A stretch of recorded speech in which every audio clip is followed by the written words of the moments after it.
guys, and welcome to my mini review of The Sound of Letting Go by Stasia Ward Kehoe. The Sound of Letting Go is actually a contemporary, and what surprised me when I first started the book is that it is told in verse. I didn't even know that it was told in verse. I don't know, it just never said anywhere that it was in verse until I opened the book. This is my first ever verse book, and it's definitely not going to be my last. Now, to just give you a brief summary about this book, basically we have our main protagonist who is called Daisy.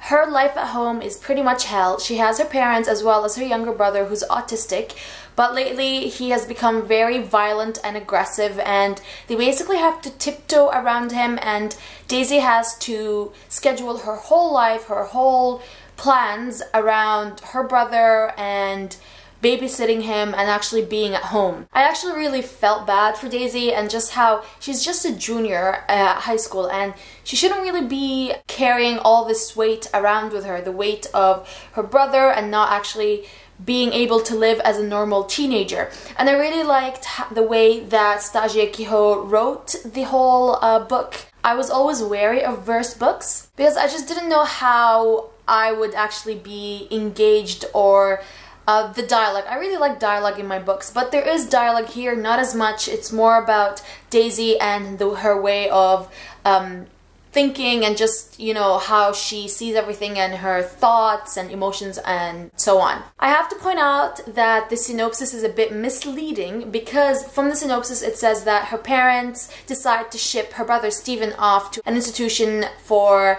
people like him so that professionals can actually help him because her parents can't seem to control him anymore. And it says here that when Daisy hears that, she starts to rebel. She starts to cut classes, cut her jazz band because she's actually a musician, as well as starting to fall for the bad boy. However, this only started happening 200 pages in. I already know what happened up to 200 pages. I mean, I don't know, but I was waiting for what the synopsis promised me, and usually the synopsis doesn't really reveal things that happen or are supposed to happen midway, but that's what happened here.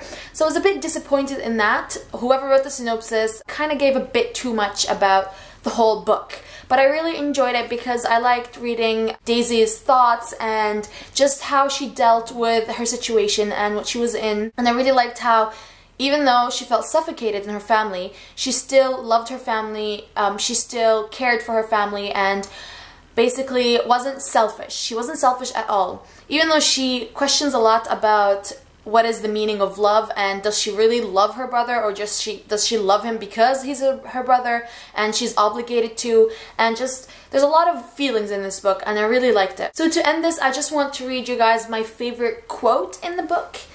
And over here it says here, "You can't really have freedom without making someone else a kind of prisoner, can you?" I don't know, I just thought that was very powerful and it's very true. Like, you never really think about it. You want freedom, but freedom comes with a price, I guess. So this is 400 pages. It comes out on February. I definitely recommend it to contemporary fans and fans of verse. Also fans who have never read verse, this could be a start for you guys. I gave this book 4 stars and again, definitely recommend it to you guys. Check it out. I will leave the Goodreads link below. So that's it. I hope you guys enjoyed this video and have a nice day. Bye!